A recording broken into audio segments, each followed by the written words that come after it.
Good morning and welcome to StudyIQ, my dear friends. I am Prashant Mavani. I hope you're all doing good. Today is 6th December and Thursday today. We have many articles to go through, but we are going to start our day with confidence, with self-confidence, with inner strength, because we have a quote from the Dalai Lama. Calm mind brings inner strength and self-confidence. So that's very important for good health. There is a clear connection between calm mind and good health. Think about it. With this, dear friends, our pen drive and tablet courses are available for various different exams. Demo lectures are available on StudyIQ.com. Do check out our portal. If you have any question or queries, you can feel free and give us a call on the numbers that you can see on your screen. Now, we have 3 articles on our table today. All these 3 articles, number 1, number 2, and number 3. These 3 articles are associated with geopolitics. Very interesting article. We are going to start with this one, the Taiwan card. And then we have a valid pause. This one is about 5th bi-monthly policy of RBI. And then you have these 3 articles, right? You can totally ignore these 3 articles. I have gone through them, and I can tell you they are not important for your examination. So let's start with the Taiwan card. Now, where do you find Taiwan? In Asia. But where exactly? Here is China, and here you can see this small tiny island nation, right? This is Taiwan here. If let's zoom it up, let's look at a more proper zoomed map of Taiwan. So here you can see on the northwest side you have Taiwan Strait, that is basically between mainland China and Taiwan. East China Sea on northern side, you have South China Sea on southwestern side. South China Sea is a sea that is very important. We have talked about South China Sea many a times, and if you are not aware about this thing, then don't worry about it. Just locate this item in your atlas, and we find the South China Sea in news at least twice a month, right? That's what, at least once a month for sure. And then you have Philippine Sea over here. So basically it's an island, as you know, and Taipei is its capital. You have a sort of mountain range here, Taiwan Shan. And interesting observation or interesting thing here is that the Tropic of Cancer is passing through this country or this place called Taiwan. The reason I'm saying a place or country is because we have to go through history to understand what exactly Taiwan is all about.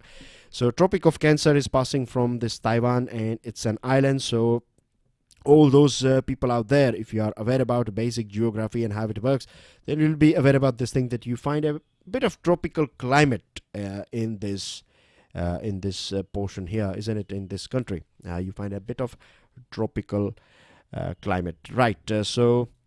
Let's go through some other basic details. Population, area, right? Major languages. You have Mandarin Chinese, Minnan Chinese, and Hakka. And major religions are Taoism, and then you have Buddhism and Christianity. And they have their currency called New Taiwan Dollar. Now, to understand Taiwan and China's relationship, and of course this editorial is about China and Taiwan's relationship, so we have to dig a little bit in their history. So let's start with this timeline. 1683, China's Qing dynasty establishes its administration in this island called Taiwan. In 1895, we saw this first Sino-Japanese war. And Sino stands for China. China was defeated, and Japan took over this island called Taiwan. In 45, at the end of Second World War, Japan faces defeat in this World War II, and China again reverts its control on Taiwan. In 47, nationalist troops crush island-wide rioting by Taiwanese disgruntled with official corruption, killing unknown thousands. The event is also known as 228 incident. 1949, you have this clash between Mao Zedong and this Chiang Kai-shek. And of course, Zedong was a very powerful leader, so you can understand that this Chiang flees to Taiwan. And between 50s and 60s, we find rapid industrial development. I'm sure many of you are aware about this thing that Taiwan is a very, you can say, advanced state. It is industrial as well as it is quite developed in service sector as well. 71, China's UN Security Council seat. People's Republic takes over China's UN Security Council seat. 79, we find Washington comes out, or America comes out with this Taiwan Relations Act. And this is one of the most important act for Taiwan, because after this act of 79, USA declares itself for, till now, you can say that USA has always stood there for Taiwan as one of the most important friend, as well as a protector of Taiwan. And this is one of the main reasons why we don't find this military attack from China on this Taiwan, because USA will step in. So that's something that has protected Taiwan from the wrath of China. China has said this thing in the past as well, that it is ready to use force as well if it is required to impart a lesson to all those people who are against China, or who are not accepting Taiwan as a state of China. In 2000, voters put a Democratic Progressive Party in power for first time, ending more than 5 decades of nationalist rule. Now pay attention here. 5 decades of nationalist rule, and then you have a Democratic Progressive Party. Now, this Democratic Progressive Party indicates that the people who are ruling at present in the government, right, or the government, is more for democracy. When you say democracy, then you can understand there are a few things. Read between the lines. If we do this thing, then we find that a sort of influence of USA, because China is a communist state and democracy is something that is not there in China. So when you have a party that is called Democratic Progressive Party, that means they are basically talking about, or this party is about independence of Taiwan, and because it is asking for independence, or if it is for or in favor of independence of Taiwan, naturally it put or displays or projects itself as anti-Chinese or anti-mainland party. Now, the local elections took place over there in Taiwan, and these elections are a bit of red flag for this government, because general elections are going to take place in 2020. And this Taiwan's local elections, this mayoral elections, we find that the Chinese Nationalist Party, so here you are finding a party that is pro-China, that is gaining some grounds in local elections. So that's a matter of concern for all those parties and all those people who are in favor of independent Taiwan. This may be in favor, this victory or this gains may be in favor of mainland China. So for Taiwanese government, so far, for a very long period of time, they have maintained this balance. Taiwanese government and this Democratic Progressive Party and ruling party basically has always promoted this thing, or they have supported, or they have promoted this idea that we should keep aside all those disputes that we have with mainland China, and we should focus on trade relations, and we have to make sure that these trade relations are not affected.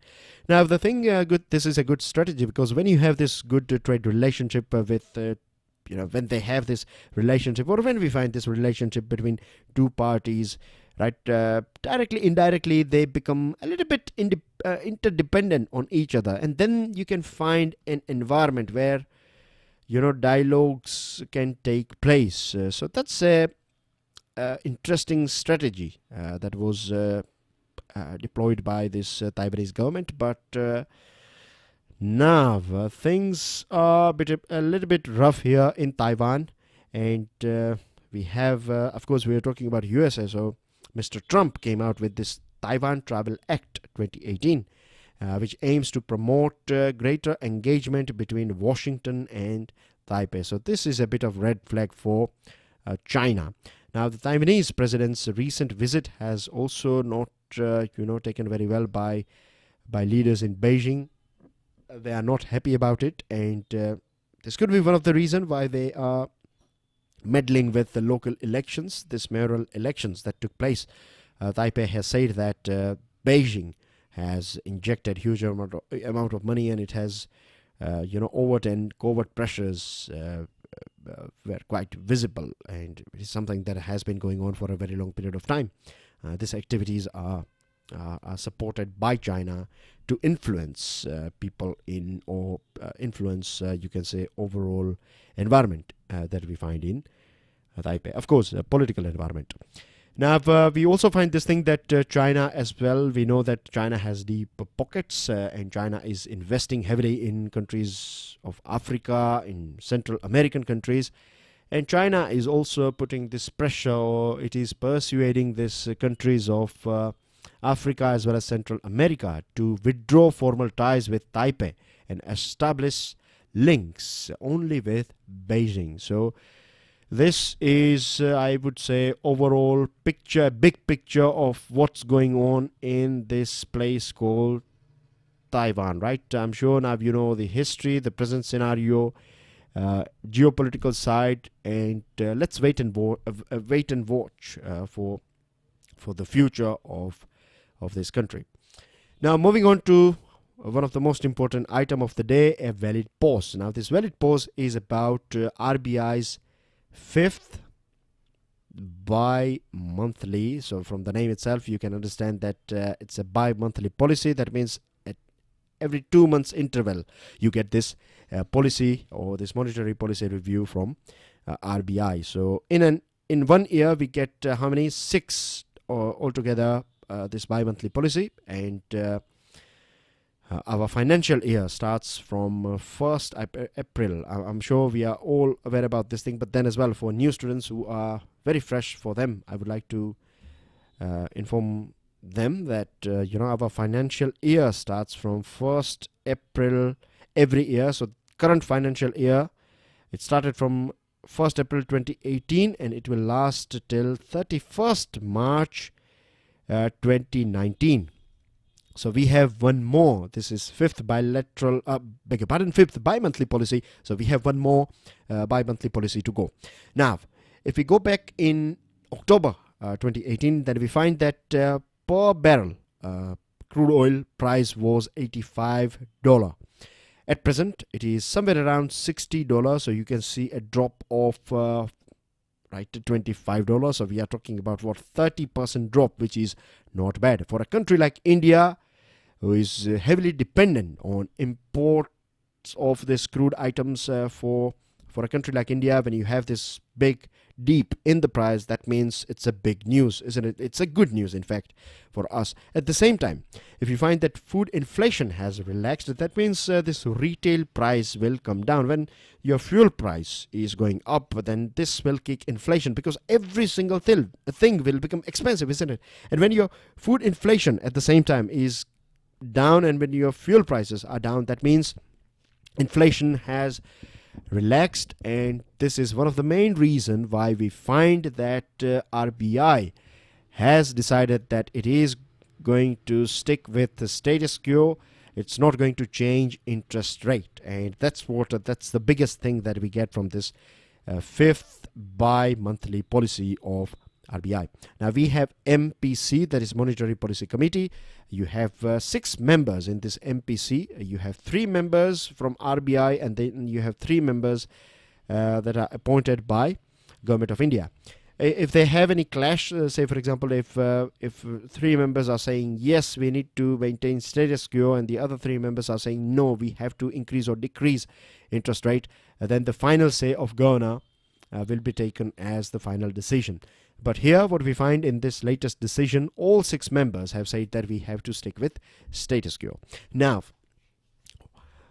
inflation has relaxed a little bit. As you can see here, earlier on, this MPC projected that inflation, in October, it was forecasted that inflation will be somewhere between 3.9 to 4.5, but at present it is 2.7 to 3.2. That's what they are saying, right? In the second half of fiscal year, it is going to slow to 2.7 to 3.2. So that's not bad. That's a very good range of inflation.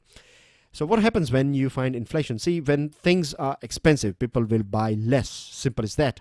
And when people will buy less, so that people will, they will be very much keen to save money. They will not inject money in the market. When money is not injected or when money is not rolling in the market, that means things will slow down. And when things slow down, then it becomes a bit difficult as well for the bank, for the economy, and then investment will, you'll not find FDI or international investment and other things. So overall, it is bad for economy. Now, interest rate is what these interest rates are all about. You might have heard about this term called a repo rate, and then you have this reverse repo rate. So repo rate is, I'll give you this example. Just imagine that we have only one bank in our country, or maybe two banks, right? Let's take that we have just two banks in our country. One is RBI, that is Apex Bank, the top bank, and then you have underneath RBI, you have this SBI that is working as per the rules and regulations that are designed by RBI.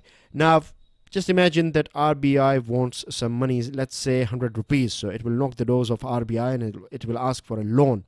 So in return, SBI will hand over government securities, and it will work as a collateral, and this RBI will give 100 rupees to SBI as a loan. And you know one thing about loan, you have to pay interest. So that interest rate is called repo rate, right? When RBI is giving money to a bank, so that interest rate is called repo rate. And when, say for example, if RBI needs some money for whatever reason, and if it is seeking money from SBI, then SBI will charge interest to RBI as well, and that's what we call reverse repo rate. So I hope this basic thing is clear. Now, let me throw some light on this repo rate and why it is used or why it is important. As I told you, as it goes with things, it goes with loans as well. If loans are expensive, then you will not think about buying a house or a car or any other product. Say for example, if you want to purchase a car that is 5 lakh rupees, right? The selling price is 5 lakh rupee. And if you are taking a loan on this thing, and overall finally, just imagine, right, that you have to pay 2 lakh rupees on top, right? So total value will be 7 lakh. If you want to buy a car, this 2 lakh will be your interest after maybe 1 year. Just say 1 year, right? I know it's weird, it's not practical, but I'm just helping you to understand how it works. So if you have to pay 2 lakh extra 1 year on 1 year loan on a 5 lakh rupee car, then you will definitely not buy this car, isn't it? Because you are paying too much in interest, or your car will be 2 lakh rupee expensive to you. But just imagine if government is telling you, or this bank is telling you, that if you want to purchase a 5 lakh worth rupee car, then buy it, right? We won't charge anything as far as interest is concerned, zero interest, right? Buy it, take it, it's fine. And you will go for it because you know that you can pay installment, maybe 5,000 rupees per month for 5 years maybe, and you don't have to pay any interest. So that's a very good deal. So what will happen? This will push you, even if you are not planning to buy a car. If you have this good deal, then you will at least give, you will think about it. You will give a second thought that let's go for it. So same thing goes for other products, like maybe infrastructure, or maybe house, or maybe investing or opening a new shop or new business. When interest rates are down, that will push you, or it will work as a pull factor for you to take a loan and invest that or spend that money. So this is how banks make money as well, and this is how overall economy will find a pace or a speed. So I hope this thing is clear to you. Now, when your inflation is coming down, so say inflation is also a situation where you have too much money in the market, and if it is chasing a little bit of products, you have 5 chocolates and you have 50 students in your class who are competing for this 5 chocolates. So you know that this 5 chocolates will become very much valuable. But if you have 500 chocolates and 50 students, then they are not going to, some of them will not even try. So here you can see this demand and supply and how it works. Your supply, if it is excessive, then demand will drop down. If supply is limited, and if demand is more, then price will go up, and things like that. So I hope all these things are clear to you. Now let's move on. Now, so basically, it's a tool, right? Interest rate is also a tool to kick. I would say a sort of it will give a kick, or it will also work as a barricade. If you want to stop the flow, increase the interest rate. If you want to increase the flow, or if you want to create that hype, or if you want to push the market or this wheel of economy, then you reduce your interest rate. So at present, it has maintained its status quo. It has not increased interest rate. So RBI is okay with this inflation rate. At the same time, why it has not decreased interest rate? The reason is RBI is a bit worried about, or this MPC is a bit skeptical about it. It's observing this trend in food items. We have observed a sudden drop down. So sudden drop down can also, it can also, there are high chances that it can also kick, or we may find all of the sudden rise in food items as well. So this can increase inflation. At the same time, geopolitical tensions are going on. Like, let's say Qatar is there, then you know what's going on in France. Yesterday's picture, when go through it, this quiz that I asked you, we'll talk about this thing as well. Geopolitical tensions will also kick, or it can influence. I don't know why I'm using the word kick here too many times, but anyways, just kidding. We may find a negative impact on these oil prices. So you never know because of this geopolitical tensions. So this is one of the reasons why RBI has maintained status quo. So I hope things are clear to you. Now let's talk about Colombo's perception. So here in this article, what we are going to find out is how this country called Sri Lanka is looking at India.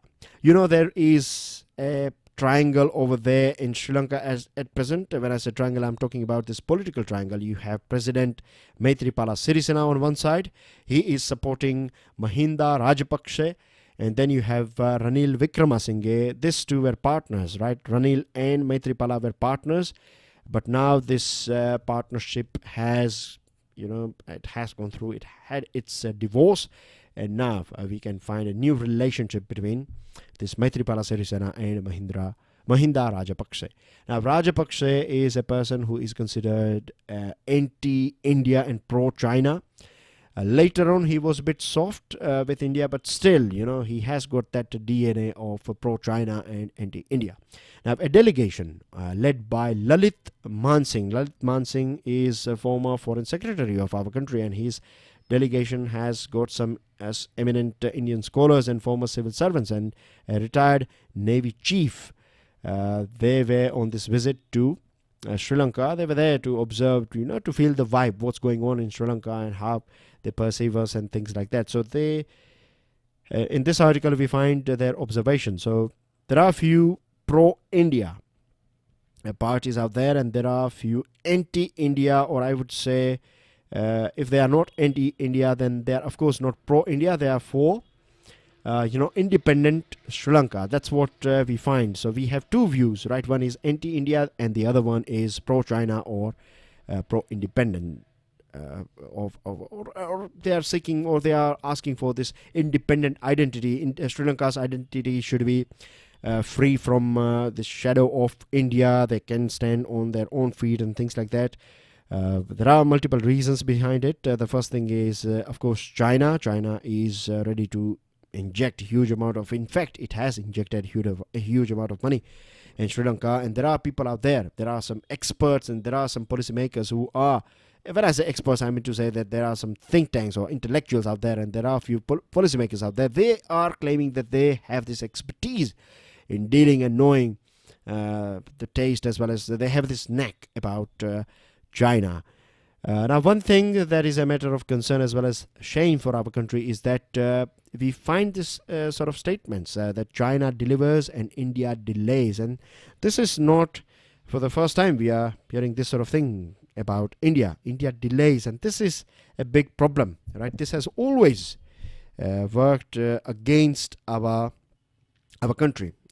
Overall, we are respected, but when it comes to projects, when it comes to accomplishing something in countries like Sri Lanka or any other country like maybe Bhutan, then we find that delays, right, are something that are has always worked as a hurdle, and that's not a good thing. Like China, right, is quick in everything.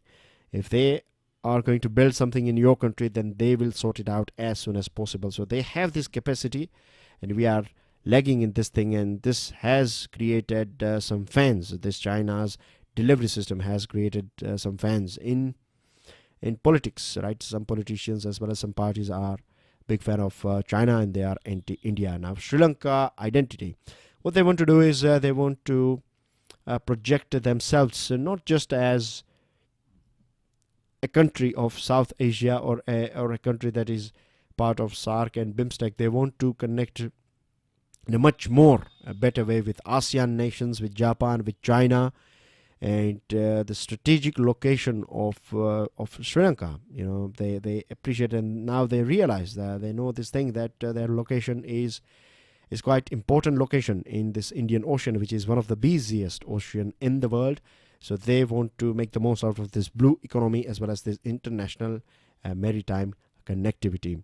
They have also complained this thing that most of the projects that are executed by China at present, they were offered to India first, but India was not that active, or I would say India was bit, skeptical and was not ready or was not answering to these calls about these projects. And this is one of the main reasons that these projects are handed over to China. Now, Sri Lankan industry feared being flooded by Indian goods and professionals. So this is one of the reasons why they want to stay or keep this a little bit of distance with India.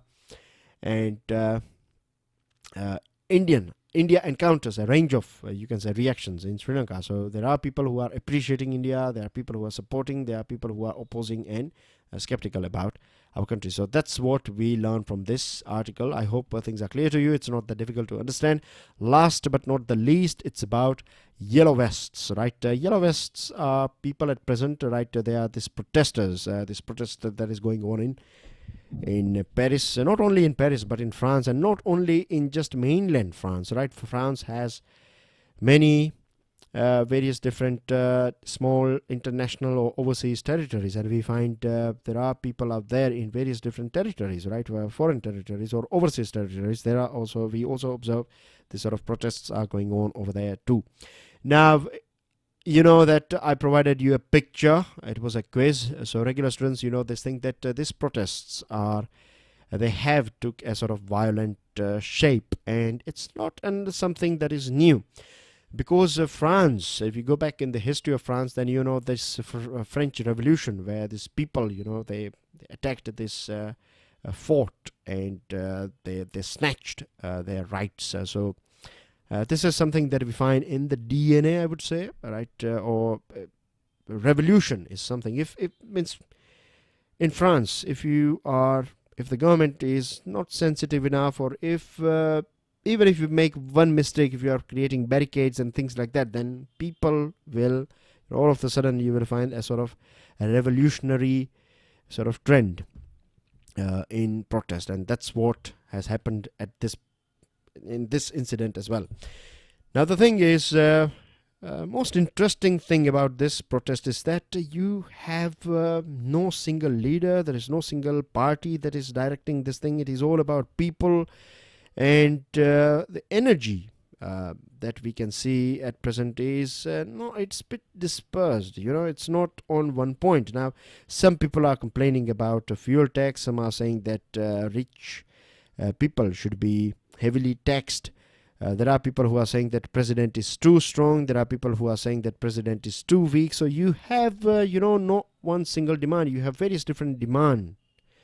And one thing that I would like to add here is that there are people who are saying in France that there is no middle class at present. There is only, there are two classes. There is one rich class, and then on the other side you have poor class. So this is one of the main reason as well. Like some of them are saying that when we are living in rural France, we don't have good connectivity in the sense public transport. So we have to use our cars, and if you are charging or if you are increasing tax, property tax and fuel tax and all this sort of taxes, then how we are going to survive. So this is one of the main core reason for this protest, or I would say that this thing has triggered It has worked as a spark for this protest.